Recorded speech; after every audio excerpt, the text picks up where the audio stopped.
Naglabas na nga ng mga bagong item, etong si Mobile Legends. At bukod sa mga nadagdag na bagong item, may mga item na tinanggal din. Sa bidyong ito, ipapaliwanag ko sa inyo ng mabuti kung ano ang kayang gawin ng mga bagong item na ito. Umpisahan natin dito sa Pandora's Box. Ito ay magic item kung saan kapag nag-deal ka ng 300 magic damage sa kalaban, maglalabas ka ng missile na tatama sa kalaban na magdi-deal ng true damage na 1% sa max HP ng kalaban. Gumagana ito sa multiple heroes. Ang item na ito ay gumagana rin kahit dito kay Kimi. Kahit less than 300 ang kanyang continuous damage, nagpapatong-patong naman ang kanyang damage kaya nako-compute pa rin ito ng Pandora's Box at gagana pa rin ang passive nito. Ganun din dito kay Nathan. Nag-a-add up yung damage mo kahit continuous damage ka. Pero kung burst damage ka naman, gagana pa rin ang Pandora's Box. At marami itong ibabatong missile since malaki ang damage na naibigay mo sa kalaban. Ibig sabihin, mapa-continuous damage or burst damage, pwedeng gumamit ng item na ito. Tignan nyo dito, sobrang makikinabang etong si Changer sa bagong item na ito. Ganon din si Gord syempre. At sinubukan ko na rin kapag maraming tatamaan si Gord ng ultimate. At ang daming missile, grabe. Ganito naman ang itsura kapag kay Kadita ka nag-build ng item na ito. At dito kay Cecilion, para sa akin medyo mabagal gumana ang passive ng Pandora's Box kapag Cecilion ang gamit mo. Kapag marami kasing kalaban na tatamaan ng ultimate mo, malilipat-lipat yung damage. So minsan hindi magi-stack up into 300 yung damage ng ultimate mo. Pero kapag late game at malakas ng damage mo, sobrang solid na ng item na ito kay Cecilion. Kapag malakas ang damage, ang daming lumalabas na passive. Sinubukan ko rin kung maaabot pa rin ba ng bagong item na ito yung kalaban kahit nasa mid.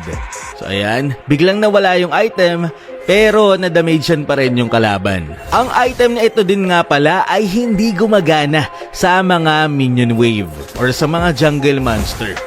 So yan, sinubukan ko sa Lito, sa Lord, sa buff, at sa mga minion wave pero hindi ito gumagana. Pang hero lang talaga yung passive. Nagbibigay din ang item na ito ng 70 magic power at 10% cooldown. Next item, Sky Piercer.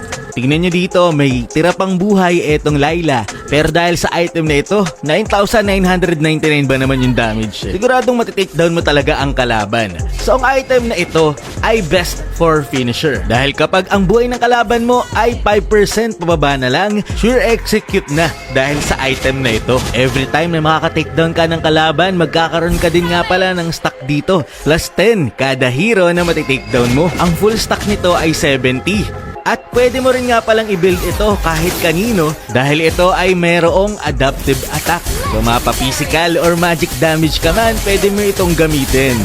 Imagine nyo na lang kung si Karina ang gagamit nito para laging cooldown ang kanyang ultimate. Every 10 stacks nga pala dito sa passive ng item na ito ay dagdag 1% sa passive ng item. Ibig sabihin kapag full stack ka 70, aabot na lamang ng 12% ang kailangan na buhay ng kalaban bago mo mapagana ang passive ng item na ito. Ibig sabihin kapag 12% pababa ang HP ng kalaban mo, matik executed na. Paalala nga lang kapag ikaw ay na-takedown mo, babawasan ng 8 ang stack mo sa item na to. Next item, Malefic Gun. Iba pa ito sa Malefic Roar. So ang item na ito ay nagpapahaba ng range ng basic attack ng isang hero. Tignan nyo dito kay Kari. Kapag gumamit tayo ng Malefic Gun, lalayo ang aking range. Kapag kinlik mo ang item na ito, kailangan din umatake ka lagi sa kalaban para hindi mawala ang passive na malayong range sa'yo. Kapag kasi tumigil ka sa pag-basic attack ng 2 seconds, mawawala na yung passive nito at babalik sa normal ang basic attack range mo. Ito ang itsura ng basic attack ni Layla. Kapag ikaw ay nag-first kill, ganito naman kalayo ang basic attack mo. Kapag pinagsama ang first kill ni Layla at ang item na ito, ganyan kalayo ang nadagdag sa iyong range. Ibig sabihin, pwede mong atakihin yung Tore ng ganito kalayo kapag gumamit ka ng item na ito. Ang problema, hindi nagre-reset ang passive nito kapag Tore ang inaatake. At mawawala agad ang passive. Pati yung sniper ni Beatrix kaya ding palayuin ng item na ito since basic attack din yun. Nagbibigay din ito ng 10% movement speed every time na maatake mo ang kalaban. Nagbibigay din ito ng 30 physical attack, 20% attack speed, at 15% critical chance. Move naman tayo dito sa Winter Truncheon. Winter Crown na ngayon ang tawag dito at ito ay adaptive attack na. Ibig sabihin, kahit physical attack ka o kaya naman magic damage, pwedeng pwede mo na itong i-build at may kinabang ka na rin sa stats nito.